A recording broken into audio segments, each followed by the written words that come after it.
সবাই একটু খেয়াল করে দেখো, এটা হচ্ছে আমাদের পার্ট 2। তো এখানে আমরা হচ্ছে দুঃখিত। তো এখানে হচ্ছে আমরা এখান থেকে শেষ করেছিলাম না এর আগের পার্ট 1-এ। তো এই ভিডিওর মাধ্যমেই মূলত আমরা এই অধ্যায়টাকেই শেষ করে দেবো, ঠিক আছে? যত মিনিটই হোক না কেন আমরা আজকে মানে এই ভিডিওর মাধ্যমে শেষ করে দেবো এই যে চ্যাপ্টার। তো এখানে অনেক কিছু আছে, যে পদার্থের অবস্থার পরিবর্তনে তাপের প্রভাব, এগুলো আছে, এগুলো তোমরা পড়ে নেবা, ঠিক আছে? কারণ এগুলো সহজ, এই গ্রাফটা বুঝে যাবো খুব সহজ। এগুলোতে তেমন কঠিন কিছু নাই। আর তোমাদের একটা জিনিস দেখাই, এখানে আপেক্ষিক তাপের একটা বিষয় আছে। তো আপেক্ষিক তাপের আগে এই যে এগুলো আছে না, এগুলো তোমরা একটু পড়ার চেষ্টা করবা। না বুঝলে কমেন্ট করতে পারো, আমি অবশ্যই তোমাদের রিপ্লাই দেবো, ঠিক আছে? যেখান থেকে বুঝবো না কোনো সমস্যা নেই, আমাকে কমেন্ট করতে পারো। এই ভিডিওর নিচে করো বা যে ভিডিওর নিচে করো, কোনো সমস্যা নেই। তো দেখো এখানে হচ্ছে আপেক্ষিক তাপের যে কনসেপ্টটা, সেটা তোমাদের বুঝতে হবে।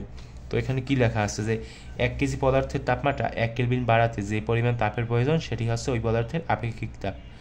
বুঝতে কি পারলে, যে 1 কেজি পদার্থের তাপমাত্রা 1 কেলভিন বাড়াতে হবে, তাহলে যে পরিমাণ তাপের প্রয়োজন হবে সেটা হচ্ছে তোমার ওই যে আপেক্ষিক তাপ, ওই পদার্থের আপেক্ষিক তাপ।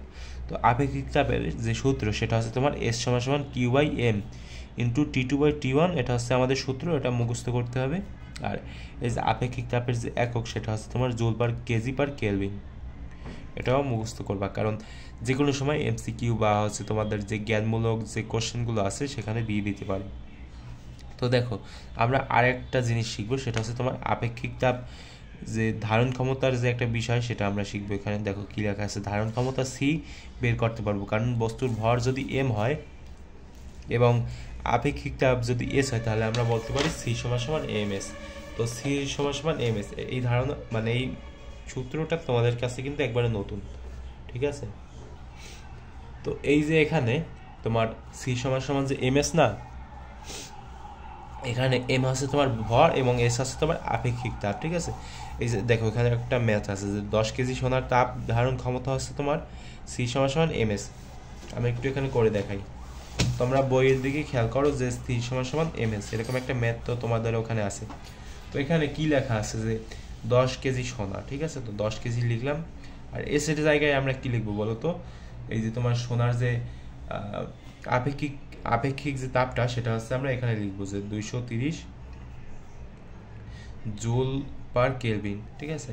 তো যদি আমরা এটা এখন কি করি, ক্যালকুলেশন করি, তাহলে যেটা আসবে সেটা হচ্ছে 2300 জুল পার কেলভিন গেল। এরপরে কি আছে, যে 10 কেজি পানির তাপ ধারণ ক্ষমতা। তো এখানে আমরা সেই একই সূত্র ব্যবহার করব, যে এখানে 10 কেজি পানি, কিন্তু এখানে হচ্ছে তোমার এসটা ভিন্ন। এস এর মান কত? এস এর মান হচ্ছে তোমার 4200 জুল পার কেলভিন। এটা কিসের মান বলো তো? এটা হচ্ছে তোমার আপেক্ষিক তাপ, ঠিক আছে? ওই যে তোমার কি বলে এটাকে, পানির যে আপেক্ষিক তাপ, সেটা হচ্ছে তোমার 4200 জুল পার কেলভিন। তো এটাকে যদি আমরা এখন গুণন করি, তাহলে যেটা দাঁড়াবে সেটা হচ্ছে তোমার 42,000 নাকি একক দশক শতক হাজার অযুত, হ্যাঁ ঠিক আছে। আচ্ছা, তো এটা হচ্ছে আমাদের উত্তর। তো এরকমভাবে তোমরা এই যে তাপ ধারণ ক্ষমতার যে বিষয়টা, সেটা বের করতে পারবা খুব সহজে। এখন আমরা দুইটা জিনিস শিখবো, একটা হচ্ছে তোমার ক্যালোরিমিতির মূলনীতি। তো এখানে তোমাদের দুই তিন লাইন লেখা আছে, এগুলো একটু পড়বা, যে বেশি তাপমাত্রার বস্তু কম তাপমাত্রার বস্তুর কাছে তাপ দিতে থাকবে যতক্ষণ পর্যন্ত না দুটো তাপমাত্রাই সমান হয়। মনে করো এখন তো শীতকাল, আমরা একটা কাপের মধ্যে কিছু পরিমাণ ঠান্ডা পানি আছে, তো এখানে যদি আমরা গরম পানি ঢেলে দেই, তাহলে কি হবে বলো তো? গরম পানি ঢেলে দেওয়ার পরে এই যে গরম পানির যে তাপমাত্রা না, সেটা হচ্ছে তোমার এই যে ঠান্ডা পানি গ্রহণ করবে, ঠিক আছে? কতক্ষণ পর্যন্ত গ্রহণ করবে বলো তো? এই যতক্ষণ না পর্যন্ত এই যে গরম পানি এবং ঠান্ডা পানির তাপমাত্রা এক না হচ্ছে, অর্থাৎ সমান না হচ্ছে এই পাত্রে, ততক্ষণ পর্যন্ত গ্রহণ করবে। তো সেটাই হচ্ছে তোমার বলা হয়েছে ওই যে প্রথম যে লাইনটা না, সেখানে। বুঝতে কি পারলে তোমরা? আমি বিশ্বাস করি যে তোমরা বুঝে গেছো, আমি মনে করি সেটা। আচ্ছা, এরপর দ্বিতীয় লাইন দেখো, যে উত্তপ্ত বস্তু যতটুকু তাপ পরিত্যাগ করবে, শীতল বস্তু ঠিক ততটুকু তাপ গ্রহণ করবে। এটা তো একবারে সহজ, যে উত্তপ্ত বস্তু যতটুকু তাপ গ্রহণ করবে, ওই প্রথমটার মতোই আর কি। তো এগুলো একটু পড়ে নিবা। এগুলো হচ্ছে তোমার কিতে আসবে বলো তো? এগুলো হচ্ছে তোমার যে জ্ঞানমূলক আছে না বা অনুধাবনমূলক যে কোশ্চেনগুলো আসছে না, সেখানে দিয়ে দিতে পারে, খুব স্বাভাবিক। আমাদের বেলায় দিয়েছিল, আমি লিখি নাই কারণ তখন আমি এগুলো পারতাম না, সেজন্য লিখি নাই। আচ্ছা, তো দেখো এরপরে আমাদের একটা ম্যাথ আছে। তো আমার মূল ফোকাস আছে তোমার ম্যাথমেটিক্স, কারণ যত তোমরা ম্যাথ করবা তত তোমরা ভালো ফিজিক্স পারবা। তো দেখো 30 ডিগ্রি সেন্টিগ্রেড তাপমাত্রার 1 লিটার পানি। খুব ভালোভাবে খেয়াল করো যে তাপমাত্রা কত, 30 ডিগ্রি সেন্টিগ্রেড এবং পরিমাণ 1 লিটার। পানিতে 100 গ্রাম ওজনের এক টুকরা বরফ ছেড়ে দেওয়া হলো। পুরো বরফটি গলে যাবার পর মোট পানির তাপমাত্রা কত হবে? এটা হচ্ছে মূলত কোশ্চেন, ঠিক আছে? তো আমরা একটু খাতায় করবো নাকি? আচ্ছা, খাতায় করি। তো দেখো কি দেওয়া আছে। আচ্ছা, এইখানে তোমরা জানো যে বরফের তাপমাত্রা কত ধরি আমরা, বলো তো? 0 ডিগ্রি সেন্টিগ্রেড। তো ধরলাম, ভালো কথা। এখন বরফের ভরটাকে ধরো, এটা হচ্ছে তোমার বরফের ভর, ঠিক আছে? M1 যে 100 গ্রাম। এখন 100 গ্রাম আবার মানে কি বলো তো? 0.1 কেজি। আচ্ছা, ভালো কথা। এরপরে 1 লিটার পানির ভর কত বলো তো? M2 ধরো, মানে পানির ভর, ঠিক আছে? এটা হচ্ছে তোমার বরফ গেল না, এখন নিচে আছে তোমার পানি। তো পানির যে ভর সেটা হচ্ছে তোমার 1 কেজি, সেটা তো দেওয়াই আছে। এবং পানির আপেক্ষিক তাপ আমি এখানে লিখে দিই, ঠিক আছে? পানির আপেক্ষিক তাপ, S সমান হচ্ছে তোমার 4200 বা হচ্ছে তোমার 4.2 গুণ 10⁻³ আর একটু আগে আমরা 4200 হ্যাঁ 4200ই আমরা হিসেব করছিলাম না আরেকটু আগে, জুল পার ডিগ্রি সেন্টিগ্রেড। আচ্ছা, তো এখন কি করতে পারি আমরা এখন? তো দেখো লেখা আছে গলার জন্য প্রয়োজনীয় তাপ হচ্ছে তোমার M1L। এখন তোমরা ভাবতে পারো যে এলটা আসলো কোথা থেকে? এল হচ্ছে কি বলতো? বরফের সুপ্ততা। তোমাদের ওই যে ডেটা আছে না, কোশ্চেনেই কিন্তু দেওয়া আছে এল এর যে মানটা, সেটা কোশ্চেনেই দেওয়া আছে। এল এর মান হচ্ছে তোমার 334 কিলো জুল পার কেজি, ঠিক আছে? এটা তোমার বইতে দেওয়া আছে, তো সেখান থেকে তোমরা লিখে নেবা। আচ্ছা, গেল। এটা হচ্ছে তোমার গলার জন্য প্রয়োজনীয় তাপ, ঠিক আছে? শুধু বরফটা গলে যাবে সেজন্য। একবারে যে তোমার ওই যে তাপমাত্রা বেড়ে একবার পানির সাথে যে মিশে একাকার হয়ে যাবে, সেটা কিন্তু এখনো আসে নাই। এটা হচ্ছে মূলত গলা। তো গলাটা গেল, এরপর আসবে কি বিষয় বলো তো? এখন মনে করো যে বরফটা গলে গেল, ঠিক আছে? এখন এর তাপমাত্রা হচ্ছে তোমার 0 ডিগ্রি সেন্টিগ্রেড। মনে করো এই যে বরফ না, এই যে পাত্রটার দিকে খেয়াল করো, যে এই যে বরফটা যে গলে গেল না, এখন গলে গেল, সেটা হচ্ছে তোমার M1L।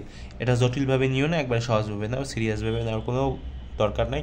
আর যদি না বোঝো তাহলে পরবর্তীতে দেখবা, এখন দেখার কোনো দরকার নেই, ঠিক আছে? একবার ভালো মতো উপদেশ দিয়ে দিলাম যে এখন দেখার কোনো দরকার নেই, যদি না বোঝো তাহলে, ঠিক আছে? ঠান্ডা মাথায় দেখবা পরবর্তীতে। আর যদি বুঝে থাকো তাহলে বুঝতে থাকো, সমস্যা নেই। তো এটা হচ্ছে মূলত বরফটা যখন গলে যায় তখন এর যে তাপটা সেটা। তো বরফটার যে গলে গেল, এখন এর তাপমাত্রা কত? 0 ডিগ্রি সেন্টিগ্রেড। আমি যেটা বলি সেটা একবার ঠান্ডা মাথায় শোনো। অন্য তোমার মনে যে কনফিউশন, সেটার দিকে না তাকিয়ে আমি যেটা বলি সেটা শোনো, ঠিক আছে? শুধু তাহলেই বুঝতে পারবা। আচ্ছা, দেখো। তো এখন এই যে পানির বরফ যে পানি হয়ে গেল, তার তাপমাত্রা এখন 0 ডিগ্রি সেন্টিগ্রেড। এখন এই যে 0 ডিগ্রি সেন্টিগ্রেড না, এখন এখানে এই যে 1 লিটার যে পানি আছে না, 1 লিটার পানি, এর তাপমাত্রা তো 30 ডিগ্রি সেন্টিগ্রেড। এখন বরফটা যখন গলে যাবে, 0 ডিগ্রি সেন্টিগ্রেডে যখন আসবে, ঠিক আছে? তখন তার তাপমাত্রা আরেকটু বাড়বে না? বরফের তাপমাত্রা কিন্তু বাড়বে, ঠিক আছে? তো সেক্ষেত্রে আমরা এখানে লিখতে পারি কি বলো তো? যেহেতু তোমার বরফের তাপমাত্রা 0 ডিগ্রি সেন্টিগ্রেড থেকে বেড়ে হচ্ছে তোমার আর একটা তাপমাত্রা, অর্থাৎ যে T ডিগ্রি সেন্টিগ্রেডে আসবে, সেহেতু আমরা এখানে লিখতে পারি যে M1S, ঠিক আছে, ইন্টু T/0। যেহেতু বরফের তাপমাত্রা বাড়বে, ঠিক আছে? সেজন্য আমরা এখানে লিখলাম M1S T/0। বরফের এগুলো হচ্ছে বাংলা কথা, ঠিক আছে? বরফের তাপমাত্রা বাড়বে, ঠিক আছে? গেল। এরপরে এখন বরফের তাপমাত্রা বাড়বে আর পানির তাপমাত্রা কিন্তু কমবে, অর্থাৎ এই যে 30 ডিগ্রি সেন্টিগ্রেড না, পানির তাপমাত্রা সেটা কমে আসবে। কারণ কেন? কারণ এখানে যেহেতু বরফটা নিমজ্জিত করানো হয়েছে আর বরফের তাপমাত্রা অনেক কম, সেহেতু পানির তাপমাত্রা কমে যাবে। তো সেহেতু আমরা লিখতে পারি কি বলতো, তোমার হচ্ছে ওই যে কি বলে, পানি যেহেতু তাপ সরবরাহ করবে মানে তাপ দান করবে, সেহেতু এখানে আমরা লিখতে পারি পানির বেলায় পানি, ঠিক আছে, M2S। M2 হচ্ছে তোমার এই যে পানির ভর, আর S হচ্ছে তোমার আপেক্ষিক তাপ। আপেক্ষিক তাপের যে বিষয়টা, এটার কনসেপ্টটা আলাদা। এটা হচ্ছে তোমার যেটা দেওয়া থাকবে ওইটা উঠিয়ে দেবে, তাহলে শেষ। তোমাদের ঝামেলা হবে হচ্ছে তোমার এখানে, ঠিক আছে। তো আমি তোমাদের বাংলা কথায় বলি, ঠিক আছে, যে এখানেই তোমরা কি করবা, আমি একটু লিখে নিই। তো যখন তাপমাত্রাটা বাড়বে, ঠিক আছে, তখন এখানে তুমি T-0 দিতে পারো। আর যখন কমবে, তাপমাত্রা যখন কমবে, তখন তোমার হচ্ছে এখানে যে তাপমাত্রাটা দেওয়া থাকবে সেটা তোমরা বাম পাশে দিবা, ঠিক আছে। তো দেখো বাংলা ভাষায় বলি, মানে বাংলা ভাষায় একবারে সহজভাবে বুঝিয়ে বলি, কোনো পেঁচাপিচি নেই, যে যখন তাপমাত্রা বাড়বে, ঠিক আছে, তখন এখানে T-0 হবে, ঠিক আছে। আর যখন তাপমাত্রাটা কমবে, পানির তাপমাত্রা তো কমবে নাকি, এই কথাটা তো বুঝতে পারো, যে পানির তাপমাত্রা কমবে, তার মানে এখানে দিবা তোমরা এই যে বাম পাশে এখানে, ঠিক আছে, এখানে দিবা তোমরা 30 ডিগ্রি সেন্টিগ্রেড। আর দেখো ভাইরা, আমি একটা কথা বলি, এটা হচ্ছে তোমার একটা মূলত সার্বিকভাবে একটা সূত্র, ঠিক আছে। এই যে অংশটুকু, এটা হচ্ছে মূলত সার্বিকভাবে একটা সূত্র। তো এখানে তোমার এই যে পানির তাপমাত্রা যেহেতু কমবে, তাই এই জায়গার যে তাপমাত্রা সেটা আমরা বাম পাশে দিলাম। তো এটা হচ্ছে তোমার 30 ডিগ্রি সেন্টিগ্রেড মাইনাস হচ্ছে তোমার 3 ডিগ্রি সেন্টিগ্রেড। তো গেল আমাদের এই যে কঠিন যে বিষয়টুকু, সেটুকু কিন্তু এখন গেল। এখন আমরা ক্যালকুলেশন করব, ক্যালকুলেশন একবারে ডাইরেক্ট বাংলা ক্যালকুলেশন, ঠিক আছে, যেগুলো আমরা সবসময় করে থাকি সেগুলো এখন আমরা করব। যে M1, এটা হচ্ছে যখন বরফটা পানিতে মানে 0 ডিগ্রি সেন্টিগ্রেডে আসবে, অর্থাৎ পানিতে রূপান্তরিত হবে। এরপরে এই যে জিনিসটা কখন বলো তো, এই সূত্রটা কখন ব্যবহৃত হবে, M1ST। আচ্ছা, তোমরা এখন ভাবতে পারো যে M1ST দিলাম কেন এখানে, বিয়োগ করো তো, এটা বিয়োগ করো তো কত আসে বলো তো, M1ST আসছে না, কারণ এখানে 0 ডিগ্রি সেন্টিগ্রেড না, তাই এখানে M1ST, ঠিক আছে। তো এটা হচ্ছে তোমার বরফের তাপমাত্রাটা যখন আস্তে আস্তে বাড়তে থাকবে, তখনকার জন্য এটা। এগুলো যদি এখন কঠিন মনে হয়, তাহলে এগুলো করতে থাকবা, একসময় মানে অবশ্য হয়ে যাবে, তখন আর এগুলো কঠিন মনে হবে না।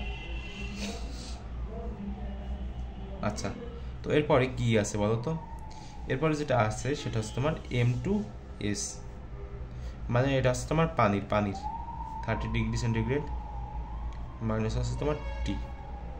আচ্ছা, এরপর হচ্ছে তোমার সাধারণ ক্যালকুলেশন, মানে ওই যে তুমি এটার সাথে এটা গুণ করবে, এটার সাথে আবার এটা গুণ করো, গুণ করে এরপর হচ্ছে তোমরা যোগ বিয়োগ করবে। তো যোগ বিয়োগ করে যে ক্যালকুলেশনটা যে দাঁড়াবে সেটা হচ্ছে এরকম, তোমার বইতেই তো লেখা আছে যে 30 ডিগ্রি সেন্টিগ্রেড, এবং এখানে হবে তোমার M2S মাইনাস হচ্ছে M1L, ঠিক আছে, M2S এবং M1L, নিচে হবে তোমার M1 প্লাস M2।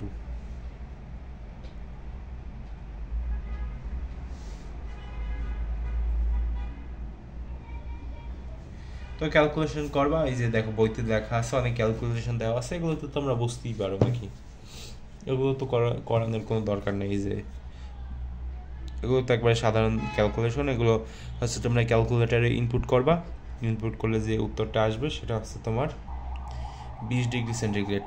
বুঝতে কি পারলে?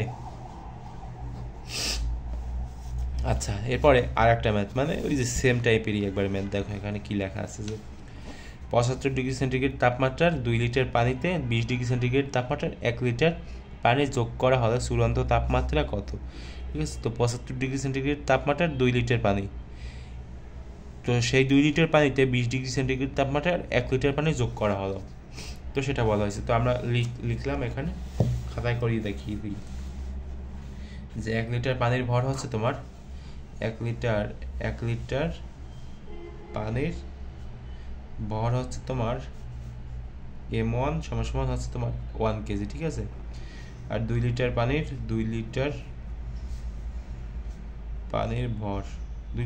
ভর কত, M2 সমান হচ্ছে তোমার 2 কেজি। তো দিলাম, ভালো কথা। এখন পানির যে আপেক্ষিক তাপ কত বলো তো, 4.2 বা 4200 লিখতে পারি, কোনো সমস্যা নেই। জুল পার ডিগ্রি সেন্টিগ্রেড লিখলাম। এখন আমরা কি করব, এখন এই যে দেখো তোমার এখানে হচ্ছে 75 ডিগ্রি সেন্টিগ্রেড তাপমাত্রা যে 2 লিটার পানি, ঠিক আছে, এই যে তার মানে কি, এই যে 2 কেজি পানির তাপমাত্রা আছে তোমার 75 ডিগ্রি সেন্টিগ্রেড। তো এই যে 2 কেজি পানির তাপমাত্রা আছে 75 ডিগ্রি সেন্টিগ্রেড, এটার তাপমাত্রা হচ্ছে তোমার কমবে, ঠিক আছে, কমবে, এটা একটু খেয়াল রাখবা। আর এই যে M1 মানে 1 কেজি, যে এই যে 1 লিটার মানে হচ্ছে তোমার 1 কেজি ভরের যে পানি, এটার তাপমাত্রা হচ্ছে তোমার বাড়বে। কারণ কি, কারণ এখানে 20 ডিগ্রি সেন্টিগ্রেড, ঠিক আছে, M1 হচ্ছে তোমার 20 ডিগ্রি সেন্টিগ্রেড। সেহেতু তোমরা এই যে পিছনের পাতায় দেখো যে বরফের তাপমাত্রা বাড়বে, এবং যার কমবে তার হচ্ছে এখানে 30 ডিগ্রি সেন্টিগ্রেড দিয়েছিলাম কেন বলো তো, কারণ পানিটার তাপমাত্রা কমে ছিল, ঠিক আছে। তো যার কমবে তার হচ্ছে এই যে বাম পাশে মানটা দিতে হবে, ঠিক আছে। তো যার কমবে তার বাম পাশে দিতে হবে মানটা। তো সেরকমভাবে আছে তোমার M1 এর তাপমাত্রা হচ্ছে তোমার কি হবে বলতো, বাড়বে, এবং M2 এর তাপমাত্রাটা হচ্ছে তোমার কমবে, ঠিক আছে। M2 এর তাপমাত্রা কমবে কেন, কারণ এর হচ্ছে তোমার 75 ডিগ্রি সেন্টিগ্রেড আগে ছিল, সেখান থেকে এর কমে যাবে। তো সেক্ষেত্রে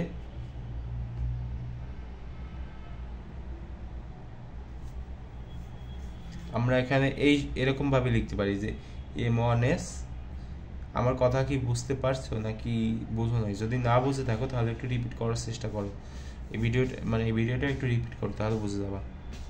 M2 T - 20 ডিগ্রি সেন্টিগ্রেড, ঠিক আছে। তো এখন হচ্ছে তোমার সাধারণভাবে ক্যালকুলেশন করো, ক্যালকুলেশন তো করতে পারো নাকি? তো ক্যালকুলেশন করলে তোমার যেটা দাঁড়াবে সেটা হচ্ছে যে এখানে হবে তোমার S। তো দেখো এখন যদি তোমরা ক্যালকুলেশন করো তাহলে যেটা দাঁড়াবে, আচ্ছা করে দেবো নাকি ক্যালকুলেশন?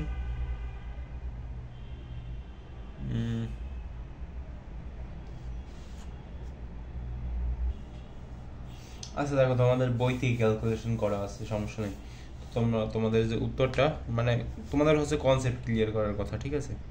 তো 56.6 ডিগ্রি সেন্টিগ্রেড, ঠিক আছে। তো তোমরা চাইলে দেখতে পারো, ক্যালকুলেশন করতে পারো, কোনো সমস্যা নেই। যদি তোমাদের ক্যালকুলেশন বুঝতে অসুবিধা হয় তাহলে দরকার হলে আমি আরেকটা ভিডিও বানাবো, সেখানে দেখিয়ে দেবো। যদি না সমস্যা হয় তো চাইলে তো নাই, ঠিক আছে। তো গেল, এরপরে শেষ ম্যাথটা দেখো কি লেখা আছে, যে 120 ডিগ্রি সেন্টিগ্রেড তাপমাত্রায় উত্তপ্ত 10 গ্রাম ওজনের এক টুকরা লোহা একটা পাত্রে রাখা 30 ডিগ্রি সেন্টিগ্রেড তাপমাত্রায় 1 কেজি পানিতে ছেড়ে দেওয়া হলো। বুঝতে কি পারছো যে এখানে কি কি দেওয়া আছে বলো? লোহার ভর দেওয়া আছে, লোহার ভর আছে তোমার 0.01 কেজি। 0.01 কেজি কেন? কারণ এটা হচ্ছে তোমার 10 গ্রামকে যদি আমরা কেজিতে কনভার্ট করি তাহলে 0.01 কেজি। তো পানির ভর হচ্ছে তোমার হচ্ছে তোমার M2 হচ্ছে তোমার 1 কেজি। আর লোহার আপেক্ষিক তাপ হচ্ছে তোমার S1, এটা সমান হচ্ছে 0.45 গুণ 10⁻³ জুল পার ডিগ্রি সেন্টিগ্রেড, এবং S2 হচ্ছে তোমার পানির আপেক্ষিক তাপ, যেটার মান হচ্ছে তোমার 4.2 গুণ 10⁻³ জুল পার ডিগ্রি সেন্টিগ্রেড। বুঝতে কি পারলে? এখন কি হবে বলো তো, একটা জিনিস খেয়াল করো এখানে, যে 120 ডিগ্রি সেন্টিগ্রেড তাপমাত্রায় উত্তপ্ত 10 গ্রাম ওজনের এক টুকরা লোহা একটা পাত্রে রাখা 30 ডিগ্রি সেন্টিগ্রেড তাপমাত্রায় 1 কেজি পানিতে ছেড়ে দেওয়া হলো, ঠিক আছে। 1 কেজি পানিতে ছেড়ে দেওয়া হলো, তার মানে কি, এই যে পানির যে তাপমাত্রা সেটা কিন্তু বাড়বে, এবং এই যে তোমার লোহার তাপমাত্রা সেটা কিন্তু কমবে। তো লোহার তাপমাত্রা হচ্ছে তোমার কমবে, ঠিক আছে, লোহার তাপমাত্রা কমবে। তো সেহেতু আমরা কি লিখতে পারি, লোহার তাপমাত্রা কমবে এবং পানির তাপমাত্রা বাড়বে। এটা আমরা কিভাবে বুঝতে পারলাম? কারণ তুমি একটু বেসিকভাবে মানে খেয়াল করো, একবার বাংলা ভাষায় বলি ভাই, একবার আন্দাজে একটু খেয়াল করে দেখো তো, যে 120 ডিগ্রি সেন্টিগ্রেড তাপমাত্রার উত্তপ্ত 10 গ্রাম ওজনের এক টুকরা লোহা 120 ডিগ্রি সেন্টিগ্রেড, আর সেখানে আছে তোমার 30 ডিগ্রি সেন্টিগ্রেড তাপমাত্রার পানি। তো মনে করো যদি পানিতে ছেড়ে দেওয়া হয় এই যে লোহার টুকরাটা, তাহলে কি হবে? 120 এবং 30-এর মধ্যখানের যে ডিফারেন্স, সেটা একটু তোমরা মনে মনে ভাবো। তো সেক্ষেত্রে আমরা কিন্তু খুব সহজে বুঝে যাই যে এই যে লোহার তাপমাত্রা হচ্ছে তোমার কমবে এবং পানির তাপমাত্রা বাড়বে, যেহেতু এখানে লোহার যে তাপমাত্রা সেটা হচ্ছে তোমার কমবে। ঠিক আছে, কি বললাম? লোহার তাপমাত্রা কমবে। তো তাই আমি এখানে এরকমভাবে লিখতে পারি যে M1S1, এম হচ্ছে তোমার লোহার যে ভর সেটা, S1 হচ্ছে তোমার আপেক্ষিক তাপ। এবং যেহেতু লোহার তাপমাত্রা কমবে তাই আমরা এই 120কে বাম পাশে লিখলাম। এগুলো বাংলা ভাষায়, ঠিক আছে, এগুলো ফর্মালিটি আমি অবলম্বন করতেছি না, যেহেতু আমরা খুব সহজে বুঝতে চাচ্ছি সেহেতু আমি ফর্মালিটি অবলম্বন করতেছি না। একবারে বাংলা ভাষায় বলে দিচ্ছি যে যেহেতু এই যে লোহার তাপমাত্রা কমবে তাই আমি 120 ডিগ্রি সেন্টিগ্রেডকে বাম পাশে লিখলাম।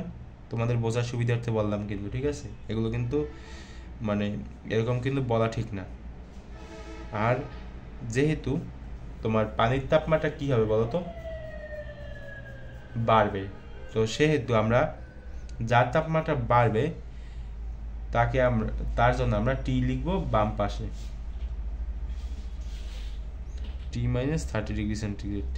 এগুলো একবারে শর্টকাট, ঠিক আছে, এগুলো কিন্তু ফর্মালিটি অবলম্বন করে এবার কিন্তু বলা হচ্ছে না, এগুলো হচ্ছে একবারে শর্টকাট, মানে তোমাদের যাতে বুঝতে সুবিধা হয় সেজন্য কিন্তু এগুলো বলা হচ্ছে। তো এখন একটু যদি তোমরা ক্যালকুলেশন করো, অর্থাৎ এই যে M1S1 এর সাথে যদি 120কে যদি ক্যালকুলেশন করো, এরপর হচ্ছে তোমার M2S2 এটার সাথে যদি তোমরা T কে ক্যালকুলেশন করো, মানে গুণ যদি করো, ঠিক আছে, এরকম যোগ বিয়োগ গুণ বা তোমাদের যা ইচ্ছে সেটা করো, তো করে তোমরা যেটা পাবা সেটা হচ্ছে তোমার T হচ্ছে তোমার 120 M1S1 এবং 30 M2S2, আর নিচে হবে তোমার M1S1 প্লাস M2S2। তো এখন তোমরা যদি মানটা যদি এই জায়গায় যে ডেটাগুলো আছে সেই ডেটাগুলো যদি এখানে বসিয়ে দাও, তাহলে যে উত্তরটা আসবে, মানে আমি এখানে লিখলাম না, শর্টকাটে করে দিলাম, ঠিক আছে। তো 30.1 ডিগ্রি সেন্টিগ্রেড। আচ্ছা, আর এখানে তোমাদের এখানে মূলত ম্যাথগুলো শেষ, আর এখানে হচ্ছে তোমাদের গলনাঙ্ক এবং স্ফুটনাঙ্কের হচ্ছে গলনাঙ্ক স্ফুটনাঙ্কের ওপর চাপের প্রভাব, এগুলো নিয়ে আর কি কিছু লেখা আছে, পড়বা। আর এরপরে আমি তো MCQ সলভ করাবো, তখন তোমরা আরও ক্লিয়ার হয়ে যাবা, ঠিক আছে। এখন হয়তো তোমাদের একটু বুঝতে কষ্ট হইতে পারে তোমাদের। আর দেখো আমি যে ওখানে যে বললাম যে তোমার লোহার তাপমাত্রা কমবে, সেজন্য আমি 120কে এই পাশে দিলাম, যেহেতু এর তাপমাত্রা কমবে তাই এটা বড়, এটাকে বাম পাশে দিলাম। এই কথাবার্তাগুলো কিন্তু এখানে চলে না, তবুও আমি বললাম কেন, কারণ যাতে তোমাদের বুঝতে সুবিধা হয়, ঠিক আছে, তোমরা যাতে এই জিনিসটা বুঝতে পারো। এই যে এই পাশে আমরা কি করছিলাম বলতো, পানির তাপমাত্রা কমবে তাই আমরা এখানে 30 ডিগ্রি সেন্টিগ্রেড এই পাশে দিছিলাম, আর বরফের তাপমাত্রা বাড়বে সেহেতু আমরা টিকে এই পাশে দিছিলাম, ঠিক আছে। ঠিক সেইভাবে এখানেও কিন্তু সেটাই হয়েছে। এখানে কি হয়েছে, এখানে আছে তোমার পানির তাপমাত্রা বাড়বে সেজন্য টিকে এই পাশে দিলাম, আর তোমার ওই যে লোহার তাপমাত্রা কমবে সেহেতু 120কে এই পাশে দিলাম, অর্থাৎ যে মানটা দেওয়া থাকবে সেটাকে এই পাশে দেবো বাম পাশে, ঠিক আছে। এগুলো হচ্ছে একবারে শর্টকাট নিয়ম, আমি বারবার কিন্তু বলছি।